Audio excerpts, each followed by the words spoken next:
நம்ம துணை முதல்வர் உதயநிதி ஐயா ரொம்ப பக்குவப்பட்டிருப்பார் போல் இருக்கு.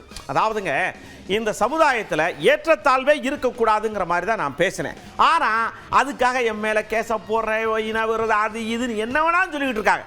எது வேணாலும் சொல்லட்டும். எதிர்காலத்தில் மக்களுக்குள்ள பிரிவுகள் இருக்கக்கூடாது, எந்த ஒரு ரூபத்திலையும் அதை அனுமதிக்க முடியாது அப்படிங்கிற ரீதியில் எடுத்து சொல்லியிருக்கிறாரு. எதுக்குன்னு பாருங்க. ஒரு 3 வருடங்களுக்கு முன்பு நான் நிகழ்ச்சியில் கலந்துக்கிட்டேன்.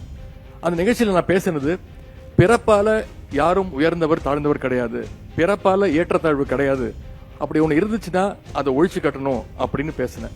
ஆனால் அதையும் திரிச்சு நான் ஒரு இனப்படுகொலையை தூண்டி விட்டுட்டேன், ஒரு ஜெனோசைடை கிளப்பி விட்டுட்டேன் அப்படின்னு என் மேலேயே பொய் செய்தி பரப்புனாங்க.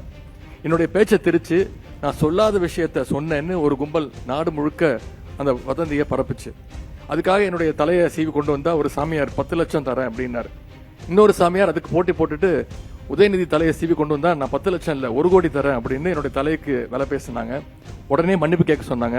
நான் சொன்ன மன்னிப்பு கேட்க முடியாது, நீங்க யாரை வேணா போய் பார்த்துக்கோ, எந்த கோர்ட்டுக்கு வேணா போ, எந்த வழக்கையும் சந்திக்க நான் தயார், நான் பேசினதுல எந்த தப்பும் கிடையாது அப்படின்னு சொன்னேன். மற்ற மாநிலங்கள் போல தமிழ்நாடு எதையும் உடனே நம்பாது என்பதற்கு இங்க வந்திருக்கக்கூடிய மாணவ செல்வங்கள் நீங்க தான் அதற்கு சாட்சி. இதற்கு மிக மிக முக்கிய காரணம் என்னன்னா, இது தந்தை பெரியார் அவர்களால் பண்படுத்தப்பட்ட மண்.